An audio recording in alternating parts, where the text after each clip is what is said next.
లోకములో మనిషిగా జన్మించే ప్రతి ఒక్కరు కూడా వాళ్ళు స్వదేశీయులైనా విదేశీయులైనా ఎవరైనా కావచ్చుగాక, ఏ ప్రాంతానికైనా ఏ స్థితిగతులకు చెందిన వారైనా కావచ్చుగాక, అందరూ ఒక రకమైన భారముతో ఉన్నారు.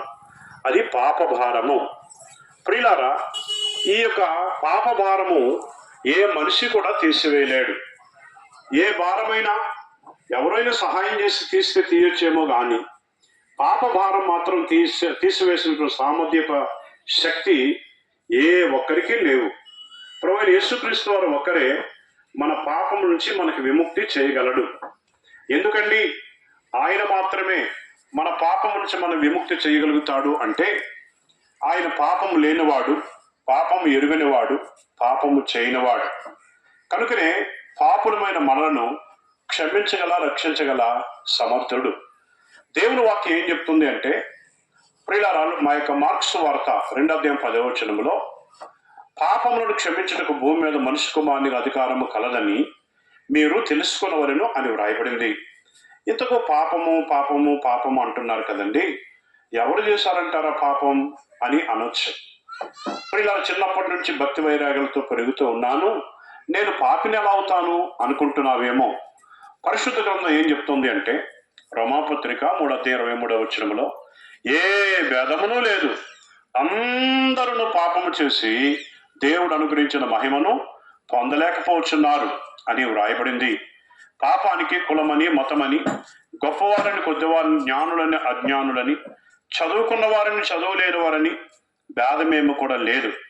ప్రియులారా, మానవునిగా జన్మించిన ప్రతి ఒక్కరు కూడా పాపి అని వాక్యం చెప్తోంది.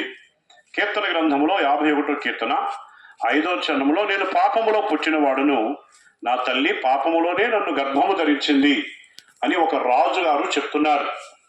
2-3 చరణాలు, నేనే కేవలము నీకు విరోధముగా పాపము చేస్తున్నాను, నా పాపములు నాకు తెలిసే ఉన్నవి అన్నాడు. అనగా కర్మతః పాపి.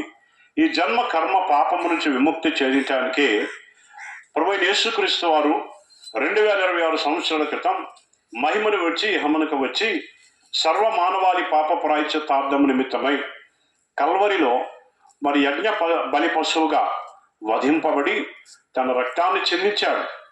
ప్రియులారా, రక్త ప్రోక్షణం పాప వినాశనం. రక్తము చెందించడదే మానవునికి పాప క్షమాపణ లేదు. మరి ఎవరు రక్తము ద్వారా మానవునికి పాప క్షమాపణ, ఎవరు రక్తము ద్వారా మానవునికి పాప క్షమాపణ లేదు అనేది ఆలోచన చేస్తే, పరిశుద్ధ గ్రంథములో వేద గ్రంథమైన పరిశుద్ధ గ్రంథం ఇలా సెలవిస్తుంది. ఆ హెబ్రీయులకు రాసిన పత్రిక 10:4-5 వచనాల్లో, ఎలయనగా ఎడ్ల యొక్కయు, మేకల యొక్కయు, కోళ్ల యొక్కయు రక్తము మానవుని పాపమును తీసివేయుట అసాధ్యము అని వ్రాయబడింది. అయితే ఎవరి రక్తము ద్వారా పాప క్షమాపణ అండి అంటే, ఆ యొక్క దేవుని వాక్యములో యోహాను రాసిన మొదటి పత్రిక 1:7 ప్రియులారా, యేసు రక్తము ప్రతి పాపము నుండి మనల్ని పవిత్రులుగా చేయును అని దేవుని వాక్యములో వ్రాయబడింది. కావున ప్రియ స్నేహితులారా, ఒక వ్యక్తి దేవుని రాజ్యానికి వెళ్ళాలంటే పాపం నుంచి విముక్తి పొందాలి. ఇప్పుడు చూడండి, ఇల్లు మందే, మన కొరకే కట్టారు కనుక మనవారే. అయితే పేడ తొక్కేసి ఇంట్లోకి వెళ్ళగలమా? వెళ్ళలేం. అది శుభ్రంగా కడుక్కుంటేనే వెళ్ళగలుగుతాం.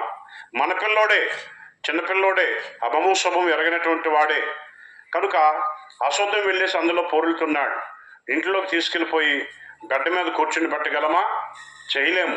శుభ్రంగా కడిగిన తర్వాత లోపలికి తీసుకెళ్తాం. మరి ఈ భూమి మీద ఉన్న మన గృహాల్లోనికే ఏవో తొక్కితే లోపలికి తీసుకెళ్ళకపోతే, మరి పరలోకం అనే గృహంలోనికి నీతి నివసించే స్థలం, పరిశుద్ధులు నివసించే స్థలం, ప్రభువు దేవుడు నివసించే స్థలంలో పాపి అయిన మానవుడు ఎలా ఉండగలుగుతాడు? అందుకని ఆ పాపము నుంచి విముక్తి అనేది ప్రభువైన యేసు రక్తము ద్వారానే కలుగుతుంది అనే సత్యాన్ని మీకు తెలియచేయటానికి ప్రభు మమ్మల్ని పంపించారు. ఒకప్పుడు నేను కూడా పాపినే, యేసు ప్రభువా నా పాపమును క్షమించు అన్నప్పుడు ఆయన తన రక్తములో నా పాపమును కడిగి పవిత్రపరిచాడు, దేవుని కుమారునిగా తీర్చిదిద్దారు. పరిశుద్ధ గ్రంథం ఏం చెప్తుందంటే, యోహాను సువార్త 1:12 ఎందరూ తనను అంగీకరించెదరో అనగా తన నామమందు విశ్వాసం ఉంచిన వారికి దేవుని కుమారులయ్యే అధికారాన్ని ఆయన ఇచ్చాడు. ఎంత గొప్ప ఆధిక్యత కదా ప్రియులారా.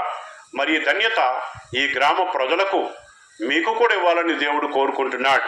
ప్రభుని యేసునందు విశ్వాసం ఉంచుము, అప్పుడు నీవును నీ ఇంటి వారును రక్షణ పొందుదురు. నమ్మిన వాడు రక్షింపబడు, నమ్మని వానికి శిక్ష విధింపబడును అని దేవుని యొక్క వాక్యం సెలవిస్తుంది. కావున ఈ మాటను విశ్వసించి పాపక్షమాపణ పొంది పరలోకానికి వెళ్తారో లేదు తృణీకరించి నిత్య నరకానికి వెళ్తారో మీరే నిర్ణయించుకోండి. దేవుడి మాటలు దీవించునుగాక. ఆమేన్.